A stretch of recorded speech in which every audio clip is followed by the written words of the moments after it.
बसंतपुर नामक एक सुंदर से गांव में रमेश और सुनीता नामक पति पत्नी एक किराए के छोटे से घर में रहते थे। वह दोनों अपने खुद के खेत में तरह तरह की सब्जियां उगाया करते थे। फिर उन सब्जियों को तोड़कर के विभिन्न प्रकार के पकोड़े बनाया करते थे। बाजार में रमेश के पकोड़े बहुत ही प्रसिद्ध थे, क्योंकि रमेश जैसे पकोड़ों का स्वाद किसी और के पकोड़ों में आता ही नहीं था। इस वजह से रमेश की अच्छी आमदनी हो जाया करती थी, जिससे वे दोनों पति पत्नी अपना गुजारा करते थे। रमेश रोज सुबह जल्दी उठकर पकोड़े बनाने की सारी तैयारी करके जल्दी काम पर निकल जाया करता था और शाम तक ठेले पर पकोड़े बेचता था। रमेश के पकोड़े लोगों को बहुत पसंद थे, इसलिए ग्राहक भी आ ही जाते थे।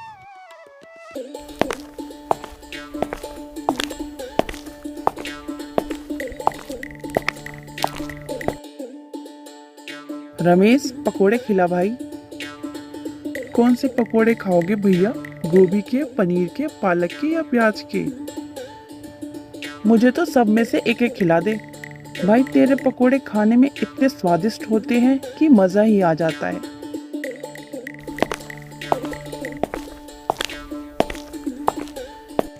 रमेश भैया, 40 के पकोड़े कर देना।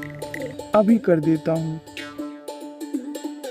आने जाने वाले लोगों की नज़र रमेश के ठेले पर पड़ ही जाया करती थी, और पकोड़े तो एक ऐसी चीज़ है जिसे देखकर मुंह में पानी आ ही जाता था।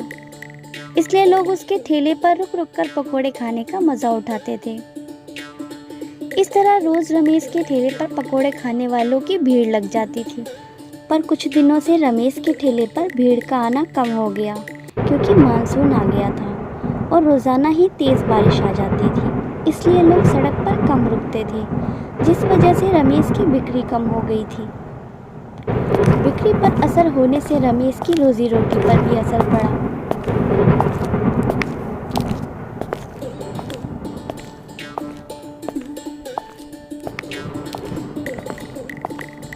अरे आ गए आप?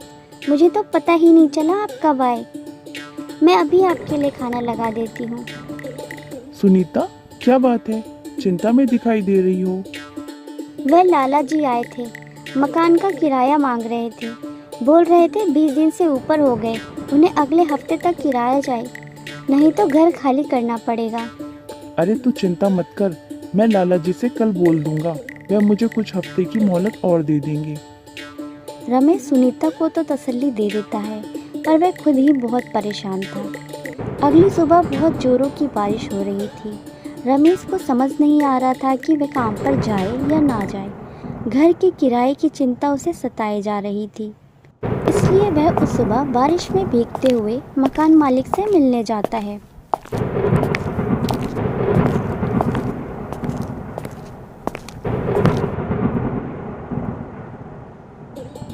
लाला जी, मैं अगले महीने तक आपके मकान का किराया दे दूं। अभी मानसून का महीना है ना, तो काम बिल्कुल भी नहीं है। देख रमेश, मैंने घर किराए पर देने से पहले ही ये शर्त रखी थी कि मुझे किराया समय पर चाहिए, पर तू तो हर बार ही किराया लेट कर देता है। अब मैं और नहीं रुक सकता। अगले हफ्ते तक मेरा किराया दे, वरना घर खाली कर दे। मकान मालिक की बातें सुनकर रमेश उदास मन से घर लौट आता है। उसके पास और कोई चारा नहीं था, इसलिए वह बारिश के रुक जाने पर अपने पकोड़ों का ठेला लेकर काम पर जाने लगता है।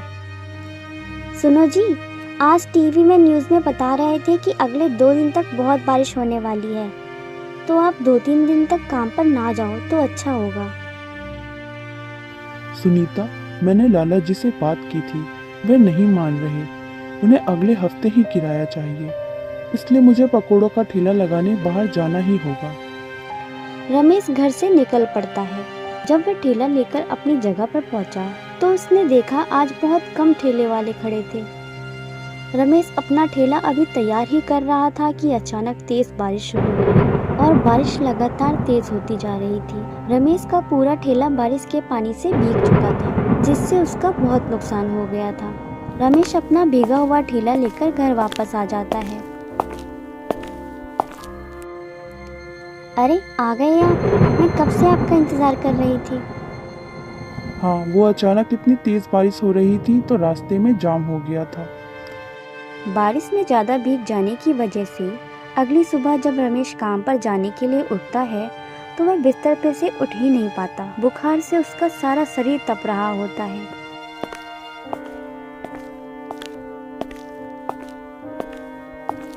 हे भगवान, आपको तो बहुत तेज बुखार है। हे भगवान, मैं तो उठ भी नहीं पा रहा।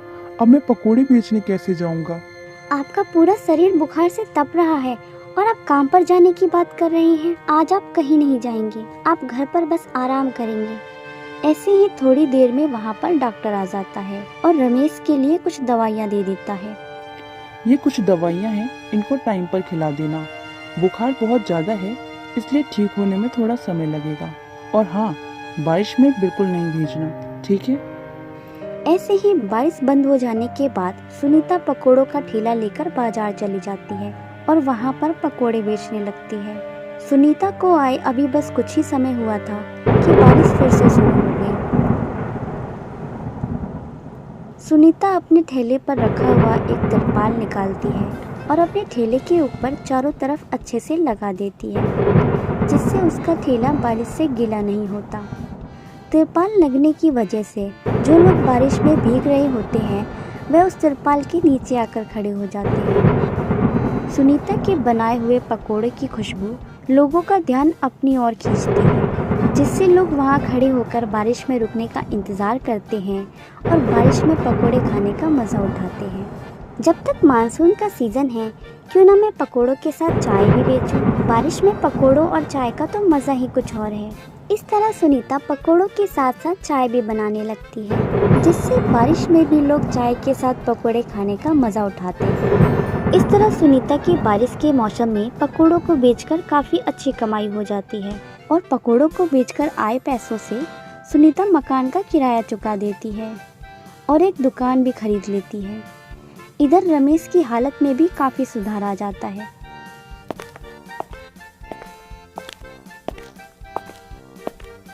सुनीता, मैं बिल्कुल ठीक हो गया हूँ। तुम्हारी समझदारी की वजह से हमारा बरसात के मौसम में भी पकोड़ों का काम बंद नहीं हुआ। तुम्हारी अक्लमंदी और सूझबूझ की तो मैं दाद देता हूँ। अच्छा, अब तुम घर पर रहना और तुम्हारी जगह पर मैं पकोड़े बेचने जाया करूँगा। अजी, अब ठेले पर पकोड़े बेचने की कोई ज़रूरत नहीं है। इस बार बारिश के मौसम में हमारी काफ़ी अच्छी कमाई हो गई थी, जिस वजह से मैंने एक दुकान खरीद ली है। अब से हम उसी दुकान में पकोड़े बनाया करेंगे। इस तरह रमेश अब दुकान पर पकोड़े बनाकर बेचा करता था और सुनीता भी दुकान पर रमेश का हाथ बटाया करती थी। तो देखा दोस्तों, मुसीबत के समय एक दूसरे का साथ और समर्थन होना किसी भी कठिनाई का समाधान करने में मदद कर सकता है। रमेश और सुनीता की ये कहानी दिखाती है कि जब व्यक्ति एक दूसरे का साथ देता है तो उन्हें जो भी कुछ चाहिए वह हासिल कर सकता है।